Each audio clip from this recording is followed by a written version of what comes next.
Voda, pitna voda, ta krasna, lepa tekočina brez barve in vonja, če je vse prav, seveda. Vsi rabimo vodo, pa vsi jo rabimo nekako spraviti do ust. Za ta namen večinoma uporabljamo pripomočke, ki jim rečemo flaške. Poznamo steklene, kovinske ali pa plastične plastenke.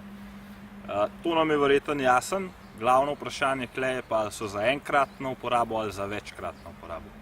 No, plastenke so za enkratno uporabo mišljene in skoraj zmeraj se zgodi tole. Flok narabim, tudi če jo na avte vrgli direkt tako, bo končala nek na deponiji in tam počela probleme.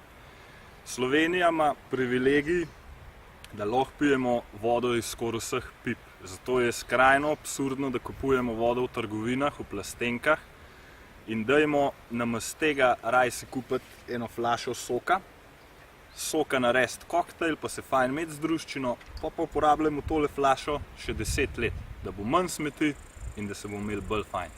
Pa na zdravje!